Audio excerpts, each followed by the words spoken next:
하나님은 우리의 아버지시다라고 성경에서 말했습니다. 그러면 우리는 어떤 사람들이죠? 네, 누구의 자녀? 하나님의 자녀예요. 그러니까 하나님이 내 아버지면 나는 뭐예요? 하나님의 자녀입니다. 이 사실이 확실해야 됩니다. 교회 다니면 뭐 하나님 아버지 말은 하는데 그 하나님 아버지가 아버지로 인정이 안 되죠. 그냥 하나님이라는 생각이 들지 하나님이 정말 영적인 아버지다라는 믿음이 없어요. 그래서 신앙생활에 변화가 없고 아버지 말을 안 듣는 거예요. 우리가 왜 아버지 하나님의 말씀을 안 듣느냐? 하나님을 아버지로 여기지 않으니까. 그냥 하나님은 어떤 신이다, 멀리 떨어져 계시다, 하나님이 계신 것 같다, 뭐 이런 정도로 인식만 하니까 아버지 말을 안 듣는 거예요. 하나님이 아버지면 나는 뭐예요? 자녀예요. 그러면 아버지 마음을 알아야 되고 아버지가 원하는 것이 무엇인지를 알고 순종을 해야 되겠죠. 그래서 우리 인식하는 믿음 속에 중요한 것이 뭐냐? 하나님이 내 아버지다. 그리고 나는 하나님의 보다 자녀다. 이것이 확실해야 됩니다. 오늘 성경에 보니까 하나님이 나의 아버지시기 때문에 그 자녀에게 가장 좋은 것을 주신다 그랬습니다.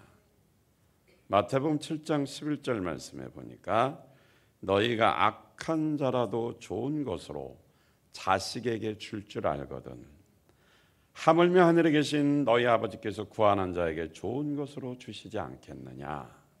할렐루야. 오늘 이 말씀에 보니까 이 세상에 좀 아버지들을 비유했어요. 좀 못된 아버지들도 있잖아요. 집안도 돌보지도 않고 자기밖에 모르고 맨 낚시나 하고 놀러 다니고 여행이나 다니고 돈도 안 벌고 애들도 안 돌보고 그런 아버지도 가끔 있어요. 맨날 술이나 먹고 자기만 돌아다니고 집안 식구는 뭐 어떻게 먹고 살든지 말든지 관심 없는 분도 가끔 계세요. 그런데 아무리 그런 사람일지라도 자기가 현실이 못 따라가서 그렇지 그 마음 속에서는 그 자식에게 좋은 것을 주기를 원하고 좋은 것을 줄 줄 안다 이 말씀이에요. 비록 아버지 노릇 잘못해도 어디 여행 갔다 와도 좋은 거 있으면 그거 얻으면 자식한테 갖다 주는 게 아버지란 말이에요. 그런데 하물며 영적인 아버지 하늘에 계신 너희 하나님 아버지께서 영적인 예수의 피로 값주고 산 자기 하나밖에 없는 아들의 피로 값주고 산 영적인 자녀 하나님의 자녀에게 좋은 것 주시지 않겠느냐 이 말씀입니다.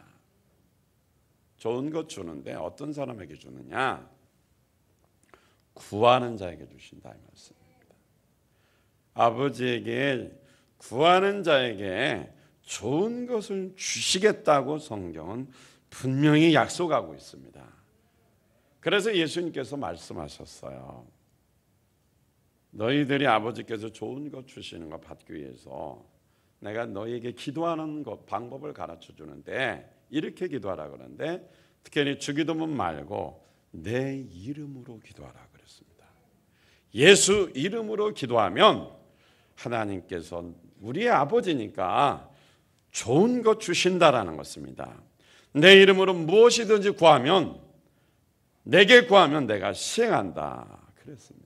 무엇이든지 구하면 아버지께서 좋은 것 주시니까 아버지께서 명령하신 그것을 내가 시작하고 완성해서 주겠다라는 것입니다. 자, 우리는 하나님의 자녀입니다. 아버지가 말합니다. 자녀에게 주고 싶어서 너 나한테 좀 구하라. 오늘 말씀에 하면 좀 부르짖어라. 내가 줄 테니까 제발 좀 나한테 부르짖어라. 애원하면서 주시고 싶은 분이 축복하시고 싶은 분이 더 좋은 것 주시고 싶은 아버지께서 우리에게 그렇게 수없이 말합니다. 좋은 거 줄 테니까 제발 날 좀 찾아와서 부르짖어라. 그런데 그 소리를 참 못 듣는 것이 안타깝고, 들어도 듣는 척 많은 척하는 것이 참 하나님 아버지 앞에 큰 죄지요. 종교 개혁자 하면 생각나는 사람이 있습니다. 마틴 루터라는 사람이 있어요. 이분이 천주교의 핍박 속에서 오늘날 이 개신교회를 이렇게 뭐 여러 교단이 있지만 이 기독교 교단을 이렇게 새롭게 만들면서 자유롭게 신앙생활하기 위해서 잘못된 곳에서 개혁해서 이렇게 예수 믿고 구원받는 이런 교회를 만들었습니다. 근데 그 일을 위해서 얼마나 많은 수고와 목숨을 걸고 했는지 모릅니다. 그때 당시 이 캐톨릭에서 캐톨릭이 아닌 다른 교단을 만들든지 뭐 캐톨릭이 아닌 곳에 예수 이름으로 기도해서 구원받는다 그러면 이단 취급해서 다 잡아다가 죽였습니다. 그렇게 목숨이 위태로운 가운데서 마틴 루터가 천주교 신부였는데 그 천주교에서 나와서 개혁을 일으켰죠. 근데 그 일을 하는데 정말 목숨 걸고 하는데 이건 사단과의 영적 싸움이었습니다. 그래서 그가 이런 고백을 했습니다. 내가 매일 새벽 2시간을 기도로 보내지 않는다면 그날의 승리는 마귀에게로 돌아갈 것입니다. 나는 너무나 할 일이 많기 때문에 매일 3시간을 기도로 보내지 않으면 결코 이 일을 지탱해 나갈 수가 없노라라고 말했습니다. 기득권과 싸우면서 새롭게 개혁을 해서 정말 성경으로 돌아가 말씀대로 신앙생활해야 되는데 교리라는 것이 교단이라는 것이 묶어놓고 말씀보다는 교권주의가 우선이었어요. 사람들의 어떤 유전이 먼저였다라는 것입니다. 그 싸움을 하면서 개혁을 일으키는데 자기 힘으로 되지 않습니다. 그래서 루터가 말하기를 자기는 하루에 이를 새벽에 일어나서 2시간, 3시간 기도하지 않으면 할 일이 너무 많은데 그 할 일을 다 마귀에게 뺏기고 마귀에게 돌아간다라는 것입니다. 그러니까 기도하지 않으면 아무리 일을 많이 해도 그 일은 다 마귀 일이 돼버리는 것입니다. 더 여기서 생각해 볼 수 있는 것은 하나님 앞에 할 일이 없는 사람은 기도할 일이 없습니다. 하나님께서 주신 일이 많으면 그 일에 열매 맺고 효과적으로 주님 손에 붙들여서 잘 감당하고 열매 맺기 위해서는 기도해야 된다 이 말씀입니다. 매일매일 깨어서 몸부림치면서 부르짖어 기도해야 된다라는 것입니다. 큰일 하는 사람은 기도하게 되어 있습니다. 기도하지 않고 일하면 다 뺏겨버립니다. 기도하지 않고 아무리 멋진 일을 해도 그것은 최후에는 다 모래 위에 세운 집처럼 다 무너지게 된다라는 것입니다. 위대한 개혁자도 하나님께 귀하게 쓰임받은 자도 자기 힘으로 하지 않았어요. 부러지죠. 새벽마다 은총이 좀 깨워라. 지은이가 깨워.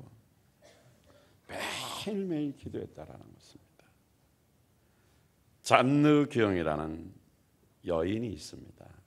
17세기 프랑스의 아주 영적으로 귀한 여자입니다. 이분이 이런 말을 했어요. 많은 사람들이 기도 응답이 어렵다고 생각한다. 그래서 대부분의 사람들은 기도를 통해 하나님을 만나는 일을 시도해 볼 엄두조차 내지 못한다. 그러나 기도를 통해 기쁨을 발견하는 것이 얼마나 쉬운 일인지 알게 된다면 당신은 밤새워 기도해도 지루함을 느끼지 못할 것이다 라고 했습니다. 기도응답이 어렵다고 생각하니까 기도를 안 하고 기도를 통해서 하나님을 만나는 일을 시도해보지 않으니까 못한단 말이에요. 그러나 기도를 통해서 하나님을 만나는 기쁨과 기도응답의 기쁨을 느낀다면 그 일이 얼마나 쉬운 일인지를 안다면 밤새도록 기도해도 지루하지 않다라는 것입니다. 기도하십시다. 기도의 사람 되세요. 주님께서 여러분에게 수없이 기도하라고 경고합니다. 말씀을 통해서 때로는 지나가면서 누군가 사람을 통해서 기도합시다 할 때 그것이 주님께서 너 기도 좀 해라 그 소리예요. 수없이 말합니다. 제발 기도해라. 아버지한테 기도하라. 아버지 하나님께 기도하라. 아버지인 하나님께서 아버지인 내게 네가 자녀로서 기도하라. 내가 너에게 좋은 거 주고 싶다. 크고 비밀한 내가 계획한 그것을 주고 싶으니 너 제발 나한테 좀 기도 좀 하라. 부르짖어라. 그렇게 수없이 말하는데 많은 교인들이 무시해버립니다. 주님의 그 기도하라는 목소리를 무시해버립니다.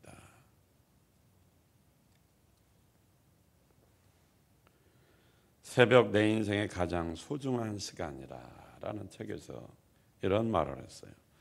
성공한 사람의 비밀은 새벽에 숨어 있다. 새로운 인생을 시작하기 원한다면 새벽인이 되어야 된다라고 주장했습니다. 새벽을 지배하는 사람은 하루를 지배하고 하루를 지배하는 사람은 인생을 지배한다. 그러면서 이렇게 지적했습니다.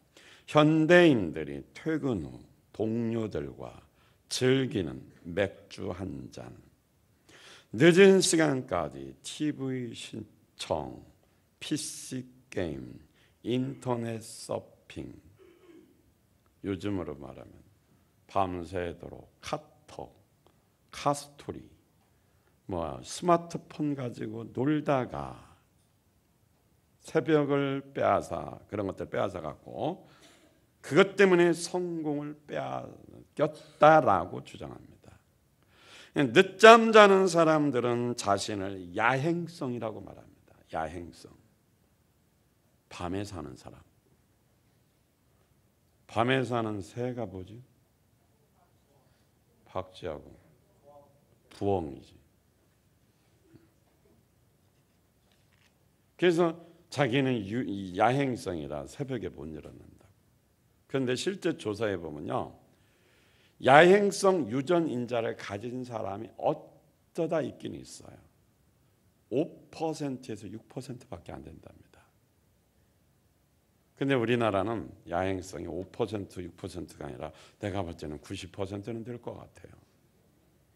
그냥 야행성이 아니고 습관이 잘못된 거예요. 그냥 나라가 어지러운 거예요. 잘 시간에 자야 되는데 밤에 잠 안 자고 늦게 자고 늦게 일어나고 그러니까 막 혼란하니까 정신도 혼란하고 세상도 혼란하고 윤리도 없고 도덕도 없고 가치관도 없고 그냥 되는 대로 사는 거죠. 심각한 상태가 벌어집니다. 그래서 하나님께서 뭐예요? 부르짖어라. 새벽에 일어나서 부르짖어라 말씀하시는 것입니다. 기도하십시다. 하나님이 그렇게 부탁하는, 기도하면 능력 받잖아요. 기도하면 마귀와 싸워서 이기잖아요.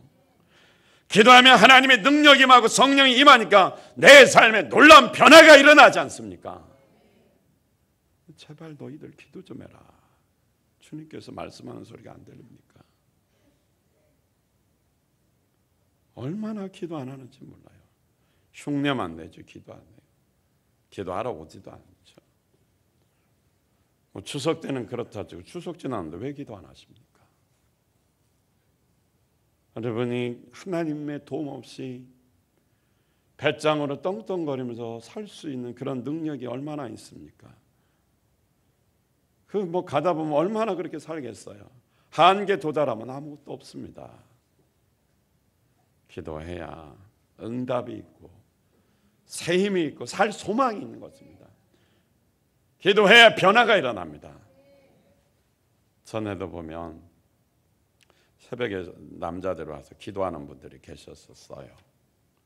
이분들이 술 먹고 담배 피고 할 짓 다 하던 사람들이에요.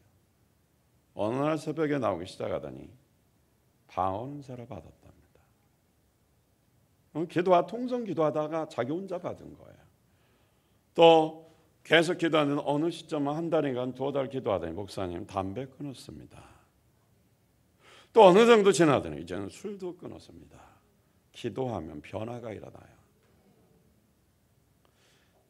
매일매일 하나님께 부르짖으면 내가 하고 싶어서 어떤 변화를 하고 싶다가 아니라 성령께서 그를 어떻게 해요? 자연스럽게 변화시켜 주십니다. 변화가 일어나야 됩니다.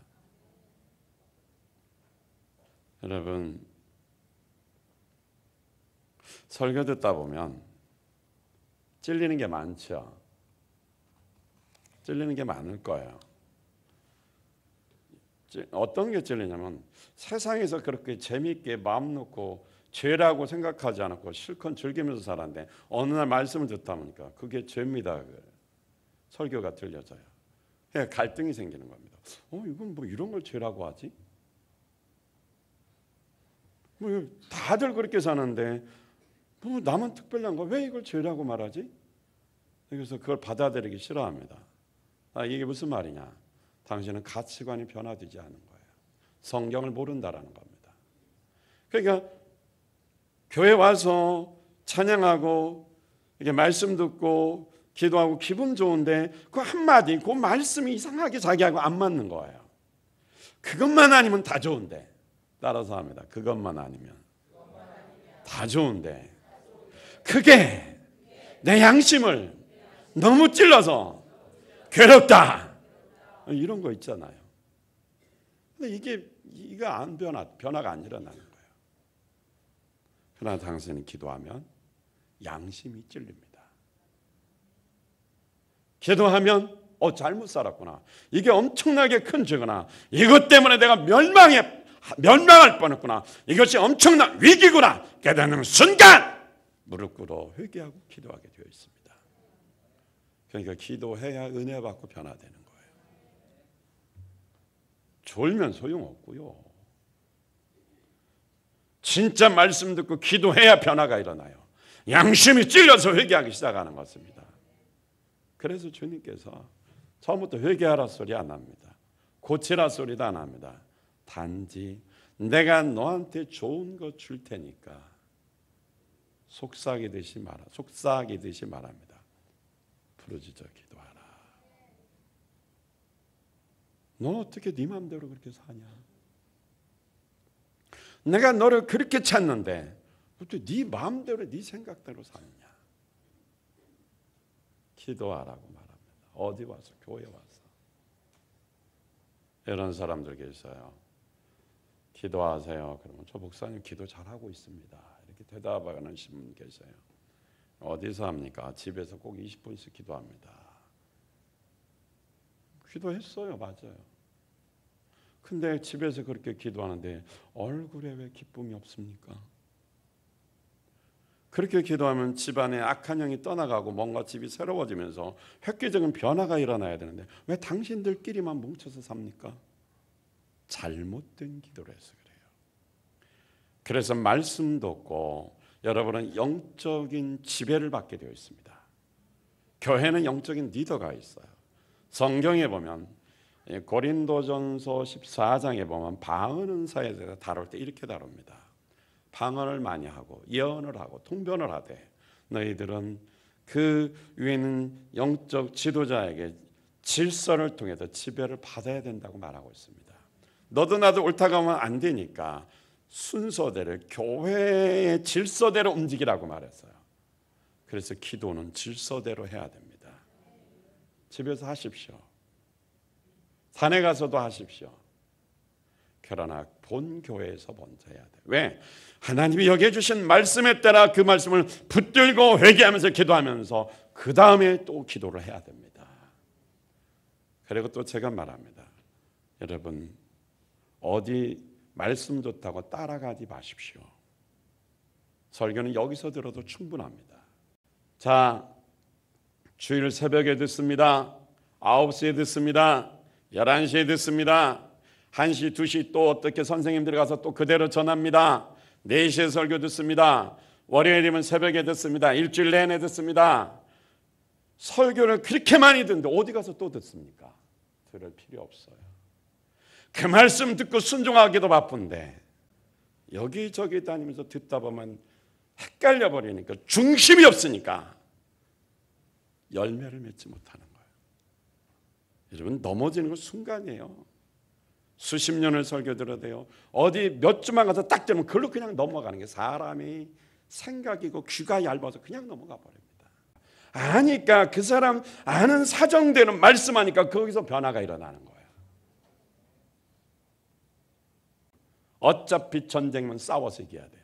집안의 평화, 가정의 평화는 없습니다. 내가 양보하면 다 싸그리 지옥 갈 것이고, 내가 양보하지 않고 이기면 다 천국 갈 것이고, 죽느냐 사느냐입니다.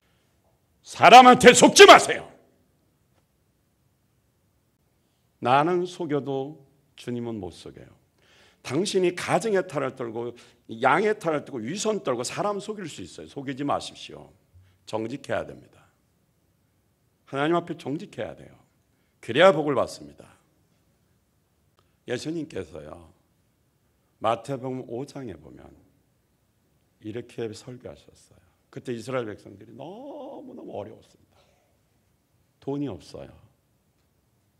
그 다음에 나라 있어요, 없어요? 나라도 없어요. 노마한테 나라 뺏겼죠. 예, 경제적으로도 어렵죠. 군사적으로도 주권이고 정치적으로도 주권이고. 자기 나라 없어요. 세금은 많이 내고 먹을 것도 없고 굶주리고. 그런데 그때 이런 경제적이고 정치적이고 군사적이고 종교적인 막 종교적으로도 너무 이단 잡신이 많았어요. 막 이렇게 열악하고 정말 마지막 최후의 그냥 아직 백척간 대선 것처럼 한 이제 밀리다 이제 절벽 아래 선 것처럼 살 방법이 없어요. 그러니까 그들의 마음속에 누구만 기다려요? 누구만 기다려? 네, 메시아. 두 자로 예수. 근데 예수님이 오셔서 모세처럼 그들을 해방시켜주고, 왜냐하면 출애굽할 때 어떻게 금을 주고 은을 주고 옷을 다 어떻게 애굽에서 가져왔잖아. 그 백성들을 줘가지고. 그걸 또 기대한 것입니다. 그런데 예수님 오셔서는 욕만 먹고 누명만 쓰고 핍박당하고 억울하게 죽으시기만 했잖아요. 근데 예수님 처음에 오셔서 그들에게 뭘 주는 것보다도 이 산상수훈을 사는 게 이 세상에 목적을 두게 하지 않습니다.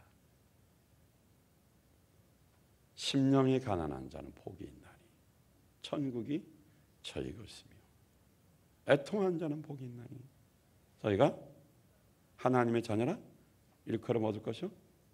그러니까 천국과 하나님의 자는 천국을 말해줬어요.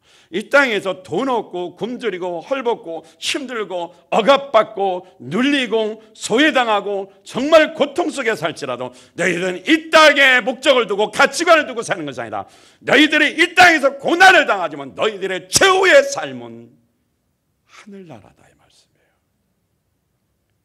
천국을 준비할 삶을 가르쳤어요. 하나님 나라 복음을 말해줬습니다. 왜 이 말씀을 드립니까? 기도해야 천국에 대한 소망이 있는 것이에요. 이 땅에서 잘 먹고 잘 살고 호의호식하며 사는 이것이 목적이 아니다, 이 말씀이죠. 하나님 앞에 기도하면 그런 잘못된 가치관을 깨닫기 시작하고 천국과 상관없는 걸 어떻게 뿌리채 뽑아버리고 회개하며 새롭게 변화된다, 이 말씀입니다. 그래서 그런 바른 정신 가치관을 주시기 위해서 주님이 말씀하십니다. 부르짖어 기도하라. 오늘 예수 팔아먹는 장사꾼들이 얼마나 많은지 몰라요. 속지 마세요. 예수는 돈과 상관없어요. 주를 위해서 쓰임받게 하기 위해서 주시는 것이지, 당신이 잘 먹고 잘 살기 위해서 절대로 돈 안 줍니다. 주님 나라 위해서 줄 뿐이에요. 주를 위한 일을 하죠. 영혼 구원 어떻게 전도할 것인가? 전도하는데 선물을 나눠줘야 하는데 돈이 없습니다. 그럼 그거를 위해서 하나님 앞에 기도하면 주십니다. 저 사람 밥을 사줘야 되는데 하나님 내게 주머니에 용돈이 없습니다. 밥 사줄 돈 주세요. 그러면 줍니다. 그런데 하나님 좋은 옷 사입고 잘 먹고 잘 살고 좋은 집 살고 내가 자가용 삐까 번쩍 외제 몇 억짜리 타고 다니면서 샹샹 선글라스 그냥 몇백만 원짜리 촥 끼고 날리고 싶습니다. 돈 좀 주세요. 쫄딱망해. 그런 사람도 안 줘. 주를 위해 살려고 할 때, 하나님 나라를 위해 살려고 할 때 나하고 상관없으니까 다 밀어주는 것입니다.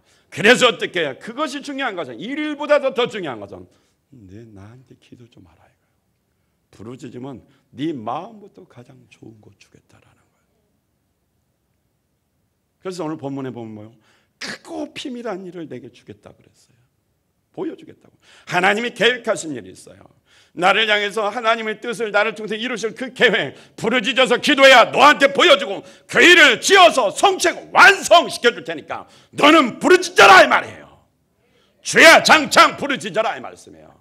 응답하고 네가 알지 못하는 비밀 보여줄 테니까. 근데 왜 몰라요? 기도 안 해.